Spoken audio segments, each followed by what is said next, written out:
Hello, welcome back to my channel. My name's Stephen. I'm a traditionally published fantasy author. Today I'm going to go through some common questions I see come up time and again about writing and provide some answers. The first question is, do I need a professional qualification in order to be a writer? The short answer is no. No, you don't. I have no formal writing qualifications. If you ask the majority of writers on social media, most of them will say no, they don't have it. They don't need it.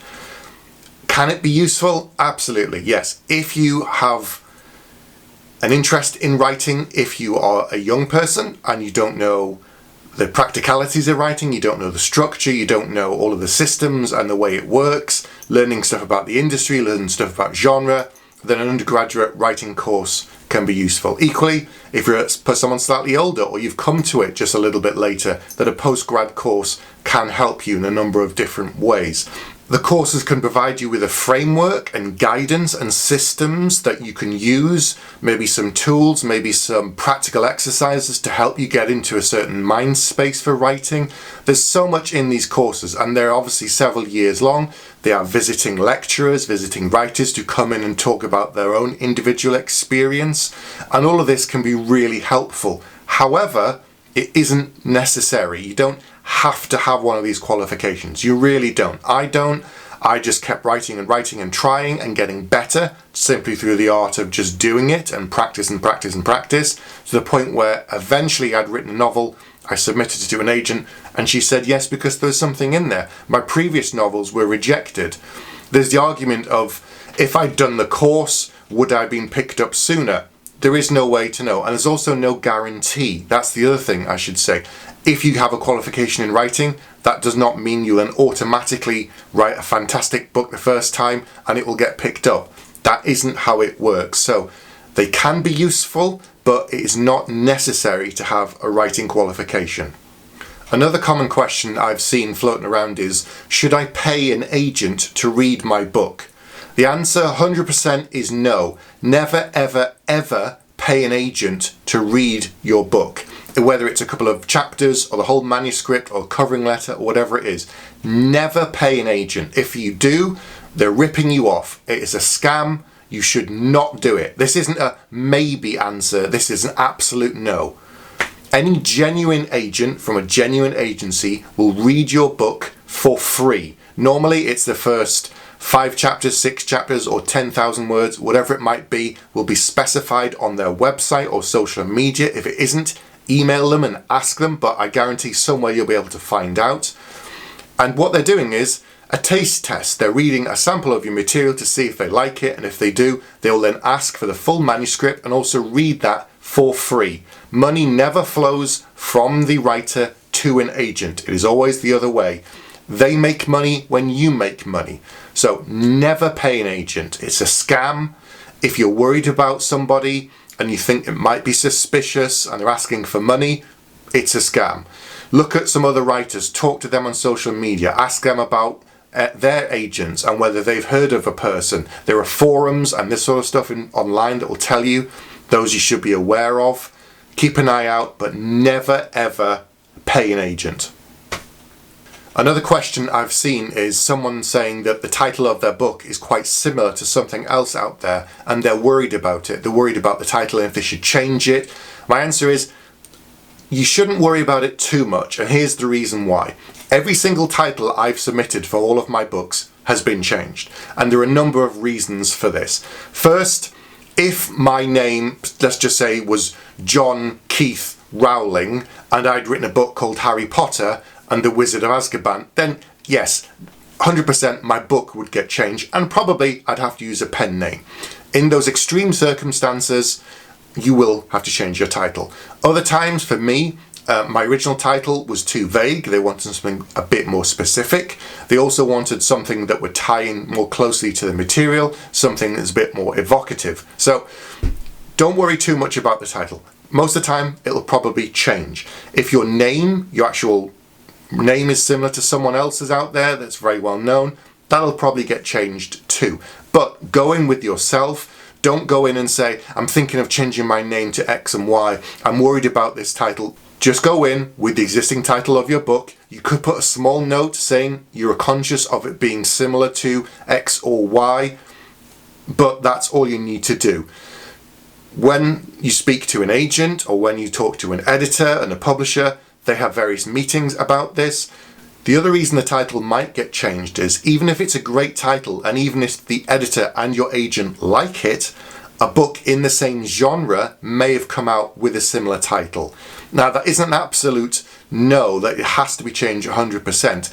If you wrote a book called The Wizard and there was a book 40 years ago called The Wizard, then that's fine. But if there was a book 6 months ago, then they're probably going to change your title. Just because when someone goes to a bookshop, online, whatever it is, and types in your title, it could take them to the wrong place. And they want them to come to you to find your book.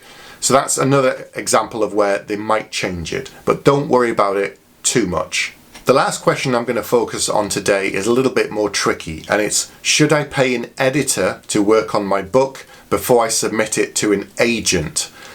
This one really comes down to individual taste. Personally, I haven't paid an editor to work on my books, but that could be just down to the way of how I actually work on them and revise them over and over.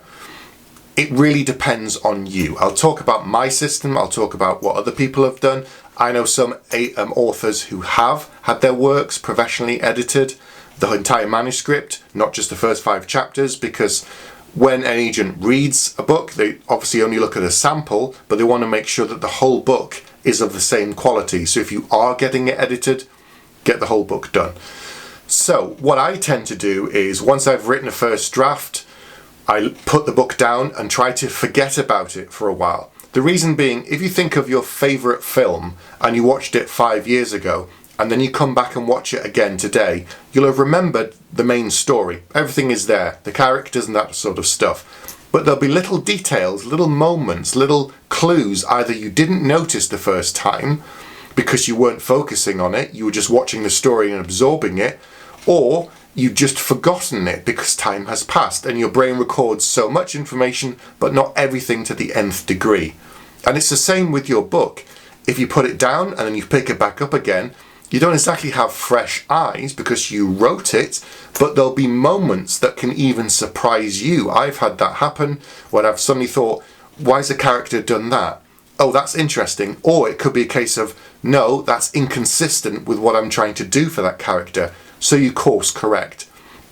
It's all about clarity. It's all about focusing on the book and revising it to the point where not only are you happy with it, but that you've polished the book.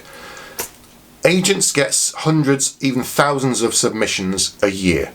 If in your covering letter or the first few chapters you have spelling mistakes, you have really poor grammar, you just have no awareness of how to set out a book or anything like that, then they're just going to reject it. Because to them, it looks like you just haven't put the work in, you haven't tried.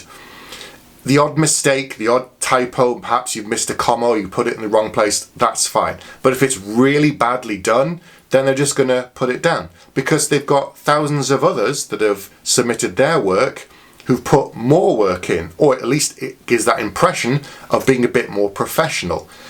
When you're sending in a manuscript, think of it like a job interview. You do your research, you do your homework, you've gone through all the questions in your mind, you've done the information on the company, all this kind of stuff. So you go in and you're ready. It's no different for when you're sending in your book.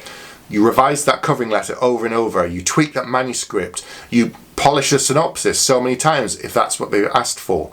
And you go in with the best you can present. Now, you may not be a perfect fit, if we're continuing the job metaphor, but equally, they may see something in you as a candidate, and they may see something in your book that they go, this is really good, this has got potential. On my first novel, Battle Mage, my agent said in her covering letter, I really like this, but I'm not happy with this. We need to work on this aspect and this aspect. And having had some distance from the book and looked at it, I thought, yeah, I can agree with that. If she'd come in and said something completely radically different and said, I think you should go left when my book was obviously going right, then I would know that she wasn't the right person for me. At that point, I would have said no to her and then asked for another agent. Now, I know the idea of saying no to an agent if you're constantly trying to get, if you're constantly submitting a book and you're being rejected, sounds like a terrible idea. You should take any agent. The answer is you shouldn't. You need to find someone who champions your book and your vision of the book. But before you can get to that stage, you must revise the book. Polish it over and over and over again. And there's different techniques to help you stop yourself going word blind. Because when I've looked at a book for so many times, I just miss things. Change the font. That's one thing you can do. Change the spacing from single line to double line. Another thing you can do is print it out on paper. Now I know that's quite laborious and it takes up a lot of paper, but when you're reading on screen, it's a very different experience to when you're reading on a page. The other thing you can do is read sections aloud. You don't need to do the whole book, but if you get to a paragraph or a chapter or some dialogue and you're not happy with it, something just isn't clicking, read it aloud.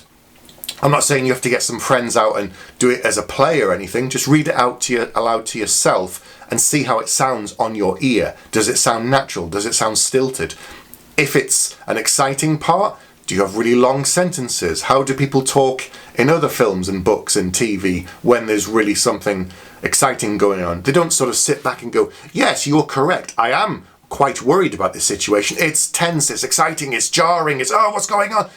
Look at these kind of things, step back, and here's the other thing, get someone else to read your book. If you can, get someone you trust, a friend, a family member, someone who's going to read it and give you useful feedback, not, I don't like the book.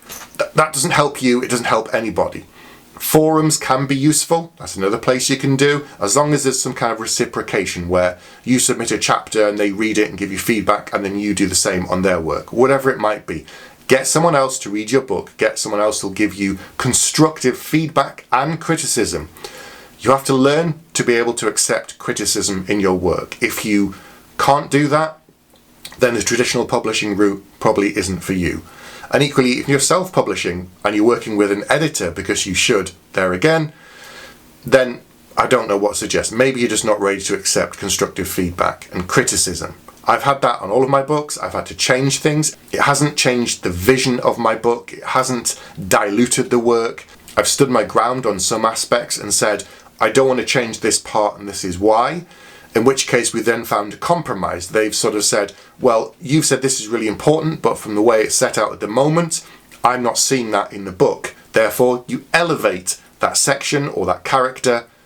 And then the next time it went to my editor, you said, okay, I can see what you're doing now. So you must be able to accept constructive criticism and feedback from somebody. Once you've gathered that from a friend or family member, work on the book again and revise it and revise it and revise it until it's absolutely glowing, until I get to the point I know I'm ready to send it off and show it to someone else, when I feel like all I'm doing is moving the deck chairs around on the Titanic.